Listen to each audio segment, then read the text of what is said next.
तो मूवी के शुरू में हम एक शिप को देखते हैं। उसमें कुछ लोग कुछ चीजें ढूंढ रहे होते हैं, यानी वहाँ पर सर्चिंग हो रही होती है क्योंकि वो एक नॉन वर्किंग शिप थी। उनको वहाँ पर किसी आदमी के जूते मिलते हैं और कुछ डॉक्यूमेंट्स भी। पुलिस इन चीजों को ले जाती है, लेकिन तभी अचानक से पानी में तूफान आ जाता है। टनल्स डिस्ट्रॉय होने लगती हैं और सब लोग इस इंसिडेंट के बारे में बातें कर रहे होते हैं और ये एक टीम होती है साइंटिस्ट की। ये सब इस बात को लेके काफी परेशान होते हैं कि आखिर ये तूफान आ क्यों रहा है, क्या ये कोई सिलसिला है यानी अर्थक्वेक है, लेकिन किसी को कुछ भी पता नहीं चल पा रहा होता। अब पुलिस ये डिसाइड करती है कि वो लोग इस पर रिसर्च करेंगे और ये टास्क शुरू हो जाता है। इतनी तबाही के बाद लोग मुश्किल में पड़ने लगे थे तो पुलिस उनको रेस्क्यू करती है, लेकिन टनल से अभी भी धुआं निकल रहा था। कुछ लोग ऐसे भी थे जो इसको एंजॉय कर रहे थे, इसकी वीडियोस बनाकर इंटरनेट पर अपलोड कर रहे थे और वो बिल्कुल भी डर नहीं रहे थे। लेकिन गवर्नमेंट जान गई थी कि जरूर कोई बड़ा मसला है। अब कुछ पॉलिटिकल पार्टीज कहती हैं कि हमें लग रहा है समंदर में जैसे कोई क्रिएचर हो।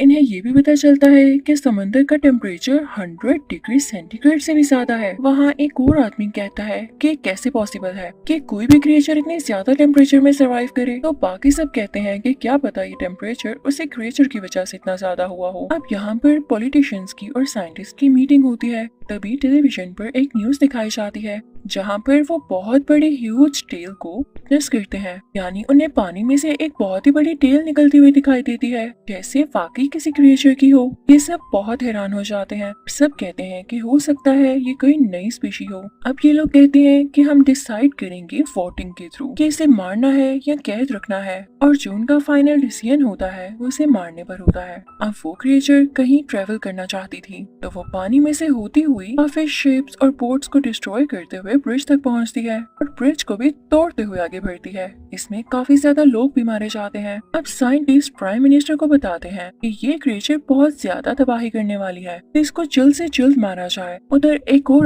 आदमी जिसका नाम यागुची होता है उसे बताता है कि उसकी एक दोस्त है जिसका नाम हिरोमी है। उसे इन सब चीजों के बारे में बहुत नॉलेज है, क्या पता वो हमारी मदद कर सके। तो यागुची मान जाता है और हिरोमी को यहाँ पर आने के लिए कहता है। अब यहाँ पर आते ही हिरोमी उसकी कुछ पिक्चर्स और वीडियोस देखती है। बाकी सब लोगों को बताती है कि ये क्रिएचर चल सकता है क्योंकि इसके पाँव है, ये जल्द ही जमीन पर आएगा। लेकिन कोई भी उसकी बात पर यकीन नहीं करता। जल्द ये बात सच हो जाती है। वो क्रिएचर पानी से निकलकर जमीन पर आ जाता है अपनी टेल को हिलाते हुए। उसके बाजू नहीं थे, सिर्फ थे। उसके नेक के करीब ऐसे लग रहा था जैसे गिल्स हों, जैसे बड़ी बड़ी फिशेस के होते हैं। वो बहुत ज्यादा बड़ा था। इवन जहाँ वो पाँव रखता वो चीज प्रेस हो जाती, घर हिलने लगते, पास बड़ी चीजें उड़ जाती। लोग बहुत ज्यादा डरने लगे थे।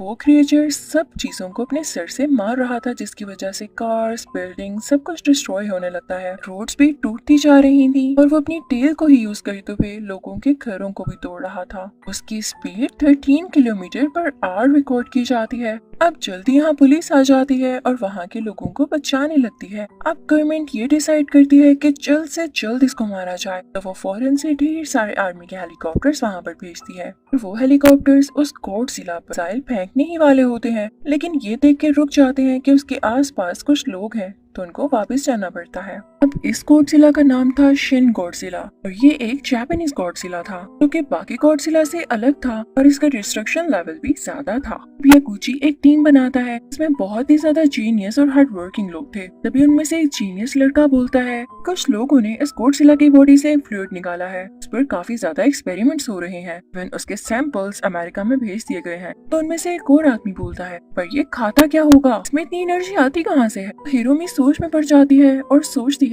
उस दिन ओशन का टेम्परेचर क्यों बढ़ा था 100 सेंटीग्रेड, इतना ज्यादा कैसे हो गया। इसका यही मतलब है कि गॉडजिला जहाँ से एनर्जी लेता है वो या तो रेडियो एक्टिव रेज है या कोई न्यूक्लियर पावर सोर्स है। तो एक आदमी यागुची से कहता है कि हो सकता है उस दिन बोट में जिस आदमी की चीजें हमें मिली हमें उसको ढूंढना होगा। उसने ओशन में टाइम गुजारा और क्या पता वो इसी चीज पर रिसर्च कर रहा हो। तो सब अग्री हो जाते हैं क्योंकि बोट में से जो डॉक्यूमेंट्स मिले थे उन डॉक्यूमेंट्स में भी इस क्रिएचर के बारे में थोड़ा बहुत लिखा हुआ था, लेकिन पहले किसी को कुछ खास पता नहीं चला और अब सबको समझ आ रही थी कि ये क्या है। आदमी की रिसर्च से ये पता चलता है कि उसने अपनी तरफ से पूरी रिसर्च कर ली थी और अब वो एक्सपेक्ट कर रहा था कि बाकी की रिसर्च गवर्नमेंट के साइंटिस्ट करें। और उसने ये भी लिखा था कि गॉडजिला पानी में ही रहता है और पानी में जो ऐसी चीजें मौजूद हैं जिनसे रेडियो एक्टिव रेस निकलती हों, ये उन्हीं को खाता है और उन्हीं पर जी रहा है। और सिर्फ यही नहीं, जब ये जमीन पर आता है तो इसका जिस्म स्वेल हो जाता है और ये अपने साइज से कई गुना ज्यादा बड़ा हो जाता है। अब यागुची ये डिसाइड करता है कि गॉडजिला को अमेरिका भेजा जाएगा ताकि इस पर एडवांस एक्सपेरिमेंट्स हो सके, लेकिन कैसे और कब ये कोई नहीं जानता था। अब ये सिर्फ इनको सॉल्व करना था, गॉडजिला को लैंड पर आने से रोकना कैसे है। इनको ये भी पता चलता है कि गॉडजिला जब चाहे अपनी बॉडी का टेम्परेचर चेंज कर सकता है, इसीलिए वो बार बार लैंड पर आता है। उस तरफ हम उन कुछ लोगों को देखते हैं जो इस चीज के बिल्कुल अगेंस्ट थे कि गॉडजिला पर कोई भी अटैक किया जाए, क्योंकि वो गॉडजिला को समझते थे कि ये गॉड की तरफ से भेजा गया कोई जानवर है, या वो इसको भी अपना गॉड मान चुके थे और उनको इस बात की समझ ही नहीं थी कि कितनी ज्यादा तबाही कर रहा है। वो जल्दी इनको भी खत्म कर सकता है। आज का दिन बहुत ज्यादा खतरनाक होने वाला था क्योंकि गॉडजिला फिर से लैंड पर आ गया था और अब की बार उसका साइज काफी ज्यादा बड़ा था। इससे पहले कि वो लोगों को मार सकता, प्राइम मिनिस्टर का ऑर्डर आता है कि सब लोगों को अंडरग्राउंड सेफ करके रखो, साथ ही साथ जितनी जल्दी हो सके गॉडजिला को मार दो। अपनी आर्मी को भेज देते हैं, उनके पास नए नए वेपन्स होते हैं और वो बहुत ज्यादा कोशिश में लग जाते हैं। वैन उस पर मिसाइल्स फेंकते हैं, उस पर फायरिंग करते हैं, बॉम्ब्स गिराते हैं, लेकिन गॉडजिला पर जरा सा भी असर नहीं हो रहा था। अब जापान से तो ये गॉडजिला कंट्रोल नहीं हो रहा था, तो यूएस आर्मी यहाँ पर आ जाती है, लेकिन उनके अटैक से जो मिसाइल्स वो गॉडजिला पर फेंक रहे थे, इसकी वजह से टनल्स में और अंडरग्राउंड जहाँ पर पूरी पब्लिक थी वहाँ की लाइट चली जाती, पूरी सिटी का सिस्टम खराब हो चुका था। प्राइम मिनिस्टर जिस बिल्डिंग में थे वो भी उसी एरिया में आती थी जहाँ पर यूएस आर्मी ने और मिसाइल्स फेंकने थे, तो वो भी यहाँ से चले जाते हैं। अब आर्मी गॉडजिला पर अटैक शुरू करती है। वो लोग अपने टैंक्स अपनी पोजीशंस पर खड़े कर देते हैं, कुछ एयर स्ट्राइक्स भी होते हैं, यानी शिन गॉडजिला पर चारों तरफ से अटैक होने लगता है। उस पर लोग फायरिंग करने लगते हैं, लेकिन उस पर कोई असर नहीं होता। लेकिन गॉडजिला इतना ज्यादा इंजर्ड हो चुका होता है कि उसकी बॉडी से खून आने लगता है और अब की बार खून आने की वजह से वो वीक फील करता है और उसकी बॉडी से पर्पल और ब्लू लाइट निकलने लगती है। वो रोशनी उसके मुंह से भी निकलने लगती है और फिर उसके बाद अपने मुंह से आग निकालते हुए वो पूरी सिटी की बिल्डिंग्स पर आग लगा देता है और वो चलने लगती हैं। वो उस रे यानी आग से बिल्डिंग्स के भी 2 टुकड़े कर देता है, यूएस आर्मी के हेलीकॉप्टर्स के भी, और इवन प्राइम मिनिस्टर का जहाज भी ब्लास्ट हो जाता है। और अब यहाँ पर काफी अजीब बात होती है, उसकी टेल में जैसे कोई सुराख यानी होल्स होते हैं और उनमें से भी पर्पल से लाइट निकलने लगती है जो हर चीज को काटते हुए उसे आग लगाती जा रही थी। और हवा में यानी आसमान में जितने भी हेलीकॉप्टर्स प्लेन्स मौजूद थे वो जल जाते हैं, क्रैश हो जाते हैं। अब यहाँ पर यागुची और यूएस मिनिस्टर एक साथ होते हैं और काफी परेशान होते हैं कि इसे तो कोई भी चीज हरा नहीं पा रही, तो अब हम क्या करेंगे। अब यहाँ पर ये लोग एक अर्जेंट मीटिंग रखते हैं। ये डिसाइड करते हैं कि अगर गॉडजिला के पास हीट है,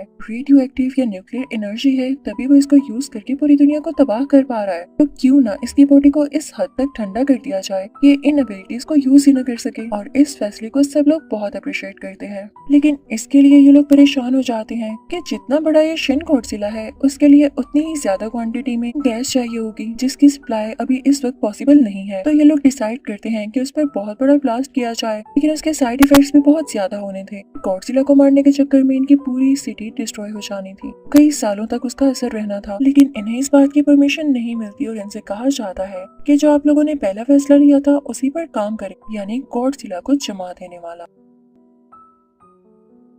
अब वो लोग एक प्लांट बनाते हैं जिसमें वो फ्रीजिंग गैस को खुद से प्रोड्यूस करेंगे। अब यूएस गवर्नमेंट जापान से कहती है कि हम आपके लोगों को रेस्क्यू करेंगे, उतनी देर आप अपने इस काम को मुकम्मल कीजिए यानी कंप्लीट कीजिए। और अब यहाँ पे हमें एक जर्नलिस्ट के थ्रू एक और बात पता चलती है कि वो आदमी जो बोट में मिसिंग हुआ था वो इस क्रिएचर या रेडियो एक्टिव मटेरियल पर क्यों रिसर्च कर रहा था, क्योंकि उसकी वाइफ की डेथ ऐसे हुई थी किसी रेडियो एक्टिव रे की वजह से।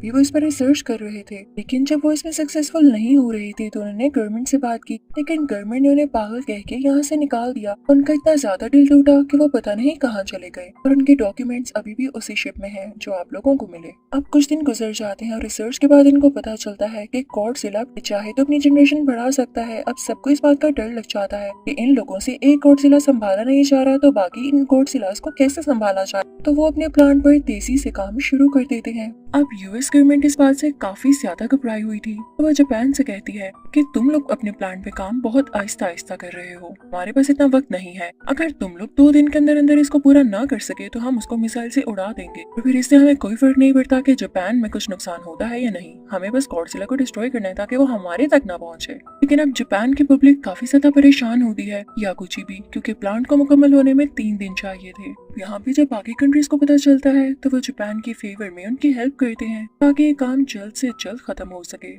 जल्दी वो दिन आ जाता है जब फ्रीजिंग गैस तैयार हो चुकी होती है। अब ये लोग कहते हैं कि हमें गॉडजिला को भी एक्टिव करना होगा। अब गॉडजिला रेलवेज के आसपास खड़ा होता है। ये लोग अपनी ट्रेन चला देते हैं जिसकी टक्कर गॉडजिला से होती है और अब गॉडजिला एक्टिव हो जाता है और इनकी तरफ बढ़ने लगता है। उसी तरह से गाड़ियां तोड़ते हुए, बिल्डिंग्स का नुकसान करते हुए, रोड्स को खराब करते हुए गॉडजिला अपनी शान में चल रहा होता है। अब उस पर मिसाइल्स फेंके जाते हैं जिनकी रेंज थोड़ी कम होती है ताकि आसपास के लोगों या जगह को कोई नुकसान न हो। यहाँ पर वो शिन गॉडजिला अपने तरीके इस्तेमाल करने लगता है, यानी जिन वेज से वो लोगों पर अटैक कर सकता था वो सब यूज करता है। यानी अपनी बॉडी से वो रेज निकालना, मुंह से आग फेंकना। जल्दी जब उसकी सारी एनर्जी यूज हो जाती है तो वो वीक होने लगता है और उसका टेम्परेचर ऑटोमेटिकली कम होने लगता है। यहाँ पर जापान की पब्लिक और गवर्नमेंट का ये प्लान था कि जिस जगह गॉडजिला खड़ा हो उसकी आसपास की बिल्डिंग्स को खुद ही ब्लास्ट करके गिरा दिया जाएगा। उसका सारा कंक्रीट यानी मलबा गॉडजिला पर आकर गिरेगा, जिसके नीचे वो दब जाएगा और दोबारा उठ नहीं सकेगा। अब फौरन से ऑर्डर्स दिए जाते हैं कि वो गैस वाले टैंक्स लाए जाएं। वो फ्रीजिंग गैस वाले टैंक्स वहाँ पर पहुँच जाते हैं।